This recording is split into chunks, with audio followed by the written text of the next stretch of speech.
Hi, I'm Ruth Shapira, and I'm glad you're here. Welcome to this episode of Inner Judaism, a podcast where you can experience the spiritual beauty of Judaism and the meaning it has for your own life. In this episode, we'll explore the notion of truth. I know it's a huge concept to be sure, but we'll just examine a small aspect of the idea of truth. A little bit about what it meant for our sages, but more importantly, what it might mean for you in your own life. Ready? We'll learn the deeper spiritual meaning of this concept. I hope you're in a comfortable place to sit where you won't be interrupted, and I hope you've already turned off and will tune out other distractions. Let's make sure that we're in the present moment. I like to do this just by noticing our breath. For each inhale and exhale, just notice your chest rising and falling. This helps us get into the present moment and be open to new ideas. We're living in a topsy-turvy time that requires us to grip and hold on to our own reality every day, even more tightly than we've ever had to do before. Our most respected institutions show evidence of truth seepage, and it often becomes overwhelming. The people who are meant to serve us and lead us are often mired in scandals themselves. What is truth, and who do we trust? When dubious facts masquerade as truths and bedrock notions we held to be true are no more, we are left careening in the air without a parachute. Yet thousands of years ago, Maimonides, Rambam said, "Truth does not become more true because the whole world agrees to it, nor less so even if the whole world disagrees with it." Judaism has always been a countercultural movement, and the Torah confirms this fact to be true.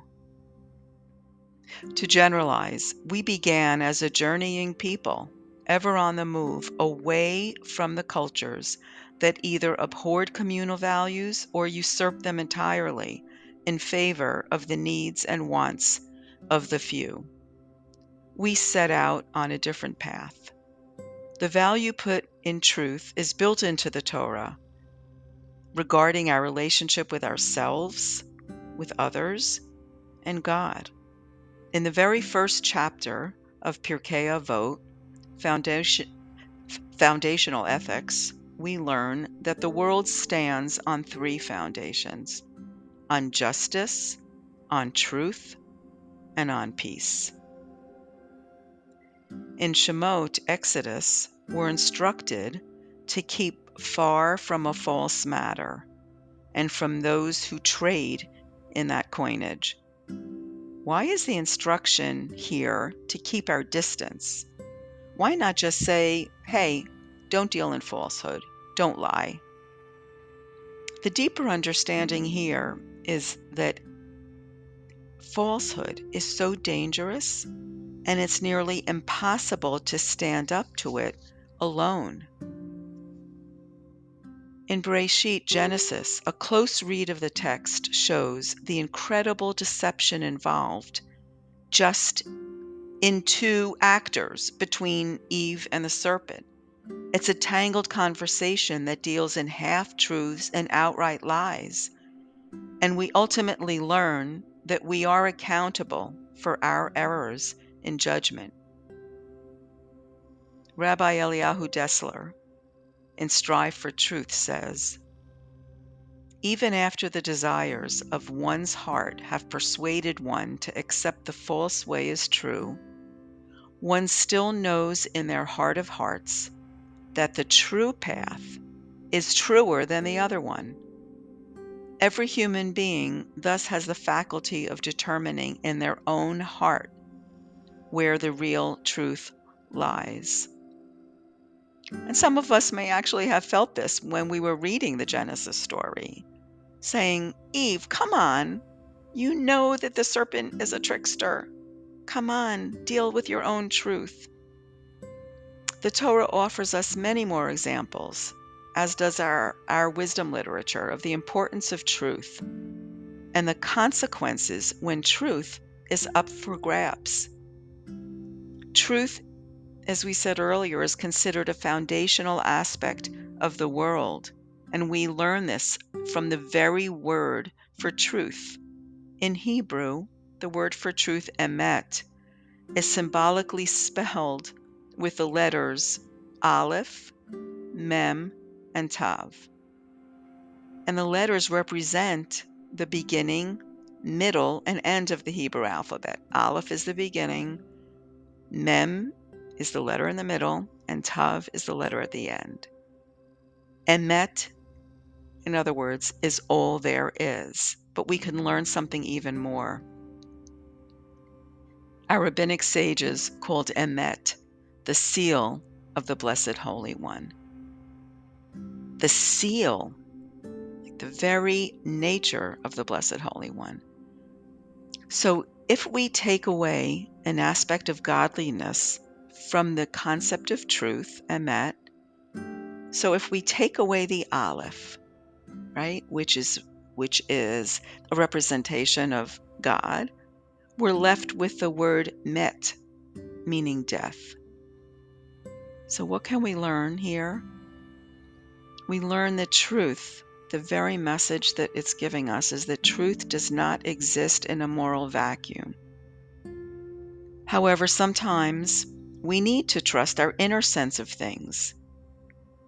But our inner truth will only speak to us when we listen. Rabbi Shlomo Wolbe, a modern Musar master, said this in his work Alei Shur. When we realize that truth means following a consistent path in life, with no contradictions within a person's essential nature, then we learn that the practice of leading others to truth calls on us to make an effort to bring others to their truth, to assist them to realize their potential on their terms, to teach them how to live their lives in ways that have integrity and are consistent with the unique and individual divine image in which they are fashioned. So what Rabbi Shlomo Wolbe is saying here is that, we follow our own consistent path in truth that doesn't have contradictions with our essential nature, but we also have an obligation to lead others to truth. We have to work at that, to bring others to their truth and to assist them to realize their own potential for truth. This might seem like an enormous undertaking. How do we begin to do this? But there are opportunities in the most mundane and everyday experience that we have, that we can recognize and speak our own truth. Just the other day, I witnessed an amazing example of this while waiting in a grocery store of all places. I was on the checkout line. I was behind a mother and her young son, and the mother casually took something from her cart that she didn't want and hastily put it on top of the magazine stand that was right next to the cart. Her son, who couldn't have been more than 5 years old, asked, "Mommy, why are you putting that there? Doesn't it belong where we got it?" That boy spoke his truth.